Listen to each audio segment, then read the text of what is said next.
RS math class की online classes में आपका स्वागत है। आज पढ़ेंगे प्रश्नावली 4। अच्छा, मोस्ट इंपोर्टेंट प्रश्न है, एग्जाम के लिए बहुत बेस्ट है। देखो इसी प्रकार के प्रश्न आते हैं, नॉर्मल प्रश्न आते हैं बिल्कुल। तो आप लोगों को बस करना क्या है, इस प्रकार का प्रश्न हर एग्जाम में हर साल आता है, ठीक है। आपकी जब भी एग्जाम लगेगी उस साल आपका ये प्रश्न आएगा। अब इस बार भी आपकी एग्जाम है तो आपको करना है, ठीक है। तो यहां से देखना है, सबसे पहले आप कहोगे समीकरण नंबर 1 और समीकरण नंबर 2।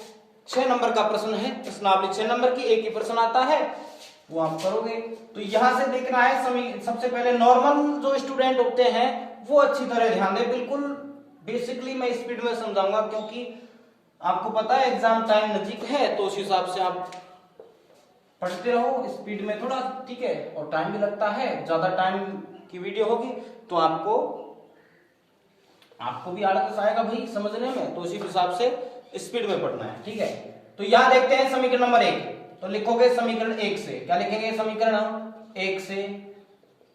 देखो आपका जो प्रश्नावली है, दो चरों के लिए रैखिक समीकरण एवं असमीकाएं, दो चरों के लिए रैखिक समीकरण एवं असमीकाएं। और आपको पता है रैखिक समीकरण, पिछली वीडियो बेसिक पढ़ने के लिए पिछली वीडियो जरूर देखें, मैं नहीं बताऊंगा यहाँ पे, ठीक है। आप देखो फिर इसके बाद में पिछली वीडियो जरूर देखें समीकरण 1 से। और समीकरण 1 से आपको करना है x प्लस वाई बराबर आपका यहाँ 3। तो यहां से या तो y निकालो या x निकालो, एक का पक्षांतर अवश्य करना है, तो यहां कर दिया y का पक्षांतरण, ठीक है। किसी प्रकार से कर सकते हो। समीकरण नंबर 3 ध्यान रखना, समीकरण 1 से बनाना है समीकरण 3, और समीकरण 3 से बनेगी सारणी नंबर फर्स्ट। क्या बनानी है, सारणी नंबर फर्स्ट। तो इसके लिए आपको करना है x y, कितने अधिकतम कितने निर्देशांक लेने हैं, 3 निर्देशांक लेने हैं। देखो किताब आपको जो भी उदाहरण दे रखे हैं 2 के अनुसार दे रखे हैं, लेकिन आप अच्छा लगता है थोड़ा सा, बेसिकली बहुत बेस्ट लगता है 3 लेना, ठीक है। तो यहां रखोगे समीकरण 3 में y बराबर, देखो y का मान मन से रखते हैं, 0 रखो 1 रखो जो भी रखो, और x का मान निकालते हैं, ठीक है। यहाँ y का मान रखेंगे तो हल होगा भाई, 3 में से जुड़ेगा घटेगा जो भी काम हो रहा है, तो यहाँ माइनस चिन्ह तो घटेगा, तो आप रखोगे 0 रखा, y बराबर 0 रखने पर यदि बटे में कोई संख्या हो तब तो समस्या आती है कि थोड़ा बहुत सोचना पड़ता है, नहीं तो यहाँ डायरेक्ट आप 0 रखो, ठीक है। अगर बटे में कोई संख्या नहीं है, x से गुणा में 2 होती तो 2 का भाग लगता, 3 होता तो 3 का भाग लगता, ठीक है। समीकरण 3 में y बराबर 0 रखने पर तो x बराबर 3 माइनस y की जगह रखा 0, तो x बराबर आपका आ गया 3 में से 0 घटाओ या जोड़ो कोई फर्क नहीं पड़ता, तो x का मान आपको हो गया 3।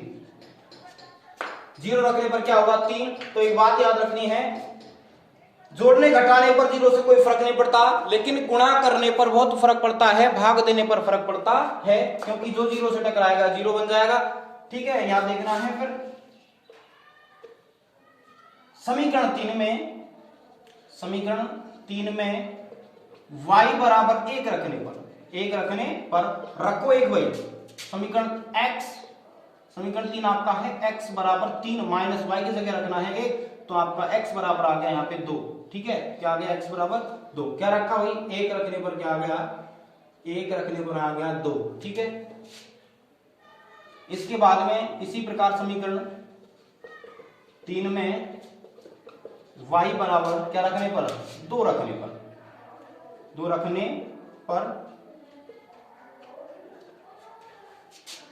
y बराबर 2 रखने पर, तो रखो भाई y बराबर 2 रख रहे हैं, तो x बराबर 3 माइनस y की जगह रखा तो x बराबर 1 आ गया, क्या आ गया भाई 1, x बराबर आपका यहां आ गया 1। किसी प्रकार की समस्या नहीं होनी चाहिए, ठीक है, देखते जाओ बस। इसी प्रकार क्या लिखोगे भाई, इसी प्रकार समीकरण 2 से जो काम x से किया है समीकरण 1 से किया है, वही काम समीकरण 2 से करना है।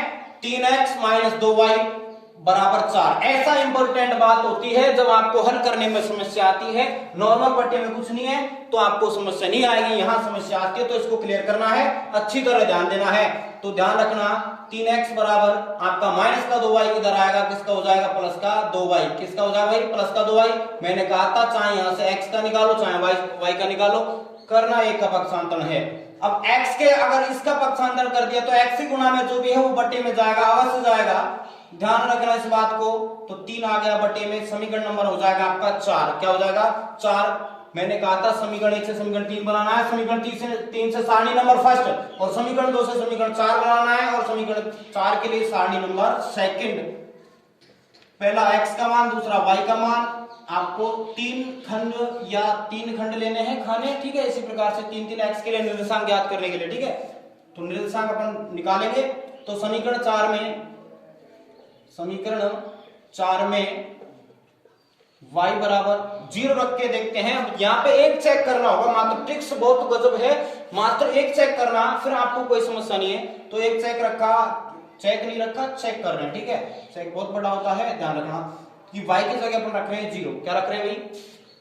0 रखेंगे तो 2 0 से गुणा होगा, ठीक है। तो 0 आएगा, जो 0 से टकराएगा 0 बनेगा, 0 में 4 जोड़ेंगे तो 4 आएगा, 4 में 3 का भाग नहीं जाएगा पूरी बार, और भाग जाना चाहिए, बात ये है। तो 1 रखेंगे, और 1 रखने पर बिल्कुल जा रहा है, आपको पता है 2 एकम 2 और 4 कितना 6, 6 में 3 का भाग जा रहा है, तो 1 रखने पर अपना काम हो रहा है। तो इसका भी सॉल्यूशन हो जाएगा, चाहे बटे में 3 हो, 5 हो, 7 हो, भाग एक बार चला गया फिर कोई समस्या नहीं है। समीकरण 4 में y बराबर 1 रखने पर तो लिखो x बराबर 4 प्लस 2, y की जगह रखा भाई 1, y की जगह रखा 1, और बटे में कितना है 3। तो x बराबर आपका आ गया, x बराबर 4 प्लस 2 एकम 2, बटे में कितना 3, x बराबर आपका 4 और 2 6, 6 में 3 का भाग देंगे कितनी बार जाएगा? 2 बार जाएगा। क्या है भाई? 2, ठीक है। इसी प्रकार से आपको करना है समीकरण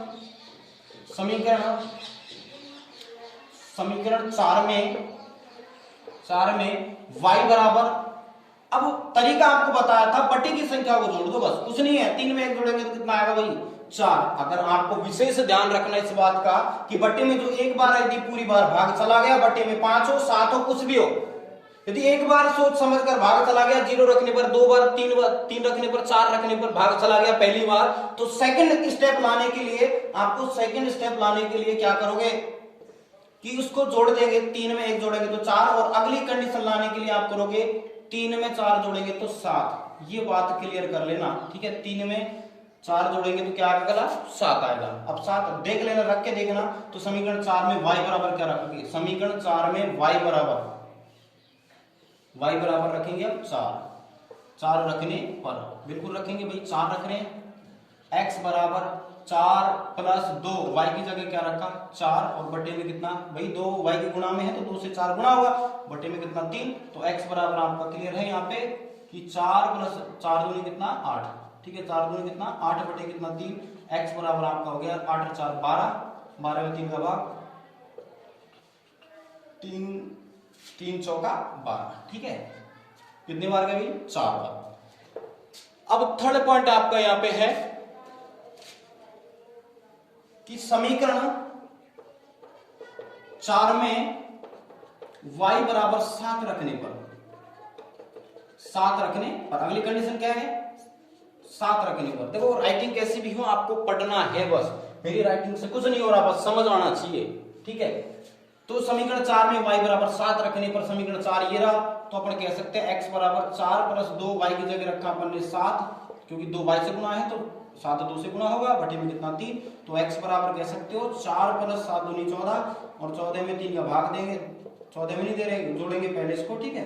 प्लस करो, 14 प्लस 4 कितना 18, 18 में 3 का भाग, 3 6 18, x बराबर कितना आ गया? 6 आ गया। कितना आ गया? 6। तो यहां रख देंगे 6 बना। ये अपनी सारणी बन गई। 2 सारणी बनानी है, दोनों सारणियों से अपने समीकरण बनेंगे, और उन समीकरणों को ग्राफ में दर्शाएंगे, सारणियों को ग्राफ में दर्शाएंगे। बिल्कुल स्क्रीनशॉट ले लेना इसका, ठीक है। अब देखते हैं इनकी सारणियां। समीकरण आपको पता है, चलो ये रे जो भी है समीकरण इसके लिए तो ये हो जाएगा, चलो ठीक है, देखते हैं। तो समीकरण इसमें क्या है वापस देखना पड़ेगा, मिटा दिया, चलो ठीक है। जो भी समीकरण है देखते हैं एक बार, क्योंकि आवश्यकता है समीकरण की, तो समीकरण बिल्कुल देंगे अपन।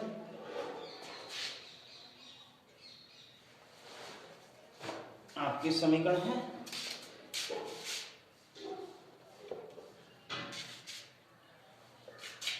x प्लस वाई बराबर 3 था क्या? x प्लस वाई बराबर 3, और सेकंड था आपका 3x minus 2y, 3x minus 2y बराबर 4। ठीक है, तो ये आपको क्लियर करना है, कवर करना है।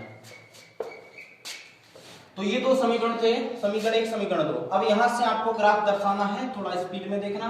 क्षैतिज लाइन को बोलते हैं आडी लाइन, तिरछी लाइन को, क्षैतिज लाइन को बोलते हैं एक्स अक्ष, एक्स से एक्स डैश, और ऊर्ध्वाधर लाइन खड़ी स्तंभ लाइन को बोलते हैं अपन वाई से वाई डैश। जिधर डैश है उधर ऋणात्मक संख्या तो रख दो भाई। देखो गैप समान करना है आपको बस, और कुछ नहीं है, और आवश्यकता के अनुसार जितना बनाना है उतना बनाओ, क्योंकि नेगेटिव कोई संख्या नहीं है। और अधिकतम पॉइंट कितने हैं, 7 तक है। अधिकतम पॉइंट कितने हैं, एक्स पे, ये वाई पे 7 है, तो आपको लेना है अधिकतम पॉइंट 6 7 तक ले लेते हैं। 1 2 3 4 5 और 6, यहां देखते हैं 7 तक कंप्लीट करने हैं। 1 2 3 4 5 6 7। ठीक है, थोड़ा सही से 1 2 3 4, काफी जितनी आवश्यकता के अनुसार अपन को चाहिए वैसे लेना है। अब यहां से मूल बिंदु होता है ओ, जिसके निर्देशांक 0,0 होते हैं, ओ से दर्शाते हैं मूल बिंदु को। अब यहां देखना है x का मान भी 0, y का मान भी 0। पहले को यहां पे बोलते हैं x के मान को बोलते हैं भुज, और y को बोलते हैं कोटि। क्या बोलते हैं, कोटि, भुज कोटि बोलते हैं, ध्यान रखना। अब ध्यान रखना, पहला x का मान होता है, दूसरा y का, ये आपको समझाना है बस।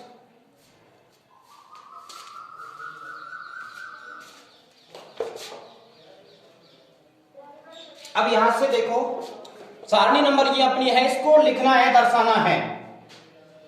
अब दर्शाने के लिए x का मान 3 है। x का मान कितना है, 3, पहले लिख देते हैं। 1 2 3 4 5 6, 1 2 3 4 5 6। अब देखो, और ये 7, तो अधिकतम पॉइंट 7 तक है y के लिए। देखो ठीक है, आवश्यकता के अनुसार लेना है। -1 -2 -3 -4 -5, -1 -2 -3 -4। ठीक है, जितना काफी आवश्यकता हो। अब लेना है क्या, यहां से दर्शाना है इनको 3,0, x पे 3 और y पे 0। x पे 3 देखो, x पे 3 y पे 0, यही रहेगा भाई। ठीक है, ध्यान रखना इस बात को, यही रहेगा, x पे 3 y पे 0। अब 2 1, x पे कितना, x पे 2 y पे कितना 1, यहां इस जगह पर आ जाएगा। बिल्कुल देखो, इधर से ये मिलेगा, इधर से ये मिलेगा, बिल्कुल इस जगह पे आएगा। और तीसरा है 1,2, अर्थात x पे 1 और y पे 2, तो यहां आपका मिलेगा बिल्कुल। ठीक है, दोनों इधर से ये गया, इधर से ये आया। ठीक है, ये आप दर्शाना जानते हो। बिल्कुल एक सीधे में आएंगे, और इनको एक लंबे फुटे द्वारा खींच देना है। 30 सेंटीमीटर का होता है, उसके द्वारा खींच देना। इसके बाद सेकंड आपकी सारणी ये है। ठीक है, इसको देखते हैं 2 1 देखो, x पे 2 और y पे 1, तो यही आएगा। अर्थात इसको इस प्रकार से कर देना, अर्थात ये संपाती बिंदु है। क्या है, संपाती बिंदु, दोनों एक ही बिंदु पर है। 4,4, x पे 4 y पे 4, x पे भी 4 और y पे भी 4 आपको दर्शाना है। तो यहां जाओगे, यहां आओगे और इस जगह पर मिल जाओगे। ठीक है भाई, बिल्कुल। तो ये इधर से आया, ये इधर से आया, बिल्कुल दोनों एक जगह पर मिले। और यहाँ पे देखते हैं 6, x पे 6 y पे 7, x पे 6 देखो, x पे 6 y पे 7। तो इस प्रकार से इस सारणी को मिटा देते हैं। ये भी बीच में आ रही है, तो ध्यान रखना, ये यहाँ गया, सारणी बीच में आ रही थी, दोनों को हटा दिया, ये दोनों में यहाँ आ गए इस जगह पर। ठीक है, बिल्कुल। तो x पे 6 और y पे कितना 7, बिल्कुल। अब तीनों ये भी एक सीध में आएंगे, बिल्कुल इनको क्या करेंगे अपन, मिला देंगे, बिल्कुल सीध में आएगा। और आपको इसको एक तीर के निशान द्वारा दर्शाना है, क्योंकि रेखा कितनी भी बड़ी हो सकती है, आवश्यकता अनुसार अपन खींच लेते हैं। तो बिल्कुल फुल आपको बनाना है, जितना ग्राफ में आए। अब इनके निर्देशांक दर्शाने भी देखो, यहां से निर्देशांक दर्शाने के लिए आपको क्लियर पता होना चाहिए, और बिल्कुल दर्शा देना, इन्हीं को दर्शाना है। जैसे यहाँ पे ये जो बिंदु मिल रहा है दोनों का, वो आपका है 2,1। क्या है, 2,1। इसी प्रकार से सबको दर्शा देना जो भी है। अब यहां से अपन करते हैं, देखो समीकरण लिखेंगे। समीकरण क्यों, ये मैंने वापस अपना टाइम क्यों लगाया, क्योंकि अपन को लिखना है। अगर सारणी नंबर फर्स्ट की लाइन ये है, तो x प्लस वाई बराबर आप लिखोगे 3, और दूसरे की ये है तो 3x माइनस 2y बराबर है 4, ये लिखना है। बस इतने के लिए अपन ये काम किया था। तो अच्छी तरह मेहनत करनी है। आपसे ये कहे कि y अक्ष द्वारा, ऐसा भी पूछ ले, y अक्ष द्वारा बनने वाले त्रिभुज के निर्देशांक, रेखा और y अक्ष द्वारा बनने वाले त्रिभुज के निर्देशांक। तो देखो यहाँ पे एक इसका नाम लिख देना है, जो भी निर्देशांक रहेगा, एक इसका बनने वाला त्रिभुज हो जाएगा, जो भी होगा। नाम दे देंगे जैसे ए बी सी, जैसे भी नाम दिया ए बी सी, तो ये आपका हो जाएगा निर्देशांक। यदि आपसे x कोई समीकरण दिया हो, हल कराया हो, तो ध्यान रखना x और y आपका समीकरण, उस समीकरण में x y होंगे तो पहला x का मान दूसरा y का मान रखने हैं और हल करने हैं, चाहे a का मान पूछे चाहे y का मान, किसी का भी मान पूछे। आगे जैसे भी एक्स्ट्रा जो भी पॉइंट मिले, y नहीं आएगा, जैसे x और y है या x स्क्वायर y स्क्वायर करवाए और a का मान पूछे या कुछ भी करवाए आपसे, तो ध्यान रखना x का पहला मान दूसरा y का मान समीकरण में रखना है, आपका क्लियर हो जाएगा। अब तीसरी बात, एक यहाँ पे मेन पॉइंट क्या है, पैमाना माना, पैमाना या पैमाना माना, तो क्या कहोगे, x व y अक्ष पर, माना x व y अक्ष पर, पैमाना x व y अक्ष पर एक बड़ा खाना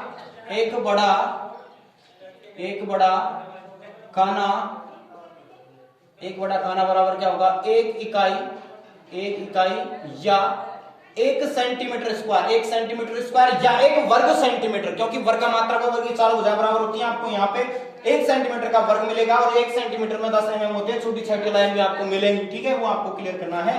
अब यहाँ से x अक्ष द्वारा पूछ ले तो क्या करोगे, x अक्ष द्वारा आप कह सकते हो कि x अक्ष पर एक तो बिंदु यहाँ मिल रहा है भाई, एक यहाँ मिल रहा है, x अक्ष पर बनने वाला त्रिभुज ये होगा छोटा सा, ये x अक्ष पर दोनों रेखाएं काट रही है, क्रॉस कर रही है भाई, और यहाँ पे यहाँ मिल रहा है, क्लियर है, x अक्ष द्वारा y अक्ष द्वारा, तो कोई समस्या नहीं है, तो ये आप आराम से कर सकते हो। बहुत अच्छा लगा मेरे को कि आप वीडियो देखने आए, ठीक है, पता रहता है कौन कौन वीडियो देख रहा है। इसी प्रकार से अपना प्यार प्रेम बनाए रखें और वीडियो को इसी प्रकार से देखते रहें और ज्यादा से ज्यादा शेयर करें, जिससे हमको और मोटिवेशन